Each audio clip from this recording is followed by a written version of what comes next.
ভারত যে গতিতে উন্নতি করছে তাতে ডিস্টার্ব করার সাহস কারণ নেই। পাকিস্তান চেষ্টা করেছে, তাদের আমরা যেভাবে জবাব দিয়েছি তাতে আধুনিক ভারত কেমন তা বেশ ভালো মতোই টের পেয়েছে, তার নমুনা পেয়েছে, আর করার সাহস পাবে না। এরপর যদি করে তার যোগ্য শিক্ষা পাবে। পাকিস্তানকে সরাসরি হুঁশিয়ারি বিজেপি নেতার। কি বলছেন বিজেপি নেতা দিলীপ ঘোষ, আসুন শুনি। ওটা একটা স্বতন্ত্র দেশ, ওখানকার মানুষ ঠিক করবে না। এই লক্ষ লক্ষ মানুষ নেমেছে রাজতন্ত্র বা হিন্দু রাষ্ট্র ফিরিয়ে আনার জন্য। তার মানে যেটা করা হচ্ছে সেটা মানুষ খুশি নয়।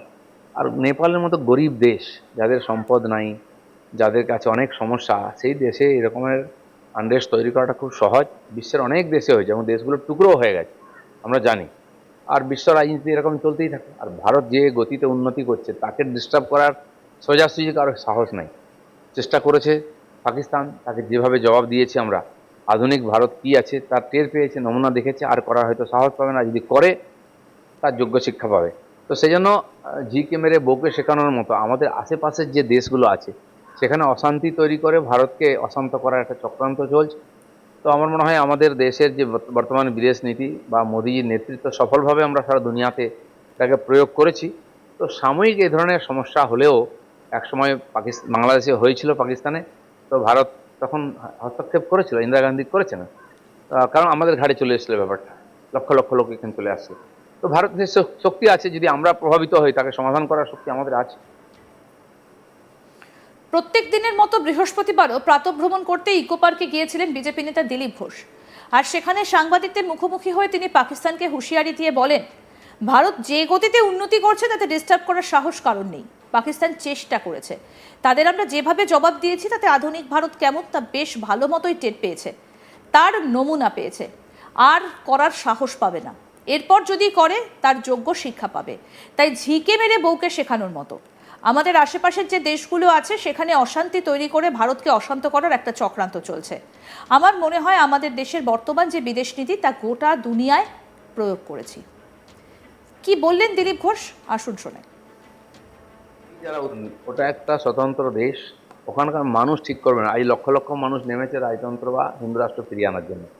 তার মানে যেটা করা হচ্ছে সেটা মানুষ খুশি নয়। আর নেপালের মতো গরিব দেশ, যাদের সম্পদ নাই, যাদের কাছে অনেক সমস্যা, সেই দেশে এরকমের আনরেস্ট তৈরি করাটা খুব সহজ। বিশ্বের অনেক দেশে হয়েছে এবং দেশগুলো টুকরো হয়ে গেছে, আমরা জানি। আর বিশ্ব রাজনীতি এরকম চলতেই থাকে। আর ভারত যে গতিতে উন্নতি করছে তাকে ডিস্টার্ব করার সোজাসুজি কারো সাহস নাই। চেষ্টা করেছে পাকিস্তান, তাকে যেভাবে জবাব দিয়েছি আমরা, আধুনিক ভারত কি আছে তার টের পেয়েছে, নমুনা দেখেছে, আর করার হয়তো সাহস পাবে না। যদি করে তার যোগ্য শিক্ষা পাবে। তো সেই জন্য ঝিকে মেরে বউকে শেখানোর মতো আমাদের আশেপাশের যে দেশগুলো আছে সেখানে অশান্তি তৈরি করে ভারতকে অশান্ত করার একটা চক্রান্ত চলছে। তো আমার মনে হয় আমাদের দেশের যে বর্তমান বিদেশ নীতি বা মোদীজির নেতৃত্ব সফলভাবে আমরা সারা দুনিয়াতে এটাকে প্রয়োগ করেছি। তো সাময়িক এই ধরনের সমস্যা হলেও একসময় বাংলাদেশে হয়েছিল, পাকিস্তানে। তো ভারত তখন হস্তক্ষেপ করেছিল, ইন্দিরা গান্ধী করেছে না? কারণ আমাদের ঘাড়ে চলে এসেছিল ব্যাপারটা, লক্ষ লক্ষ লোক এখানে চলে আসছে।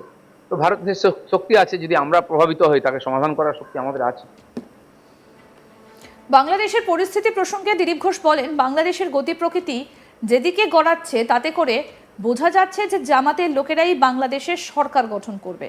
এর ফলে যারা গোটা বিশ্বে দাদাগিরি করে তারা সুযোগ পাবে। নেপালের রাজতন্ত্রের বিষয়েও মন্তব্য করেছেন দিলীপ ঘোষ। কি বললেন এই বিষয়ে, আসুন শুনি। দেখুন, এগুলো তো কোনো নতুন ঘটনা নয়। যেদিন থেকে বাংলাদেশ হয়েছে তখন থেকে আনরেস্ট চলছে।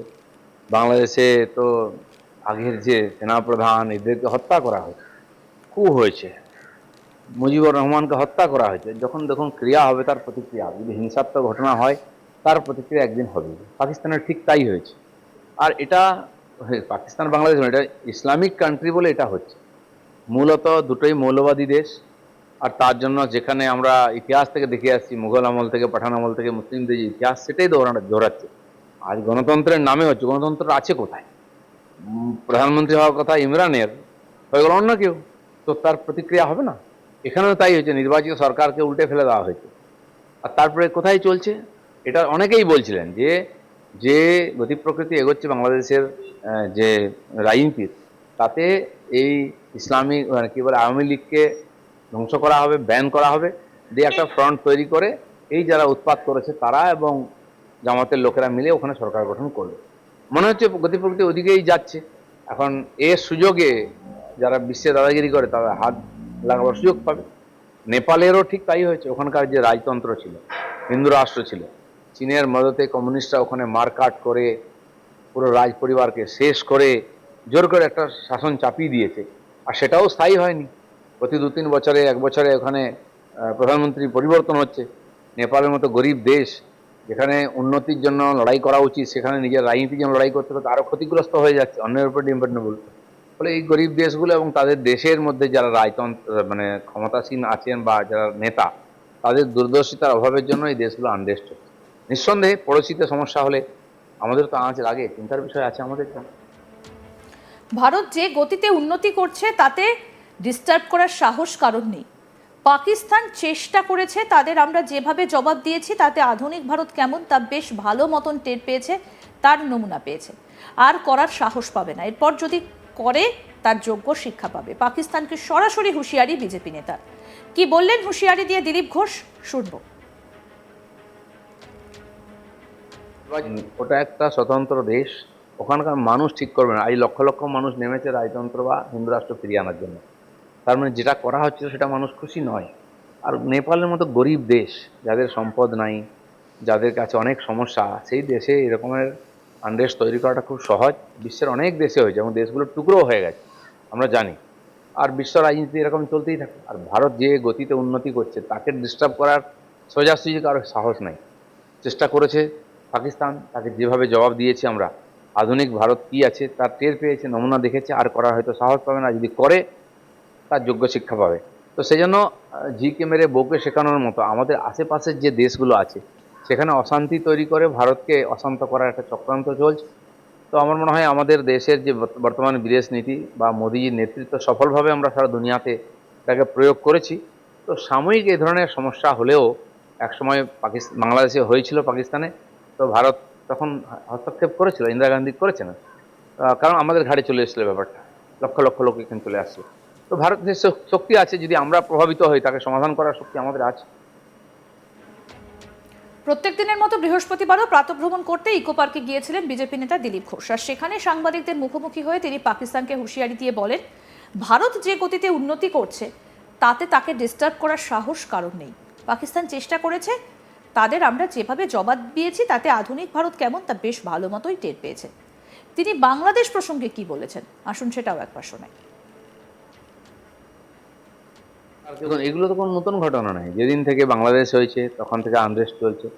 বাংলাদেশে তো আগের যে সেনাপ্রধান এদেরকে হত্যা করা হয়েছে, খুব হয়েছে, মুজিবুর রহমানকে হত্যা করা হয়েছে। যখন দেখুন ক্রিয়া হবে তার প্রতিক্রিয়া হবে। যদি হিংসাত্মক ঘটনা হয় তার প্রতিক্রিয়া একদিন হবে। পাকিস্তানের ঠিক তাই হয়েছে। আরও আপডেট পেতে দেখতে থাকুন আজ তাক বাংলা। সাবস্ক্রাইব করুন, নোটিফিকেশন পেতে বেল বাটন অপশন প্রেস করুন, হোয়াটসঅ্যাপেও ফলো করুন আজ তাক বাংলা।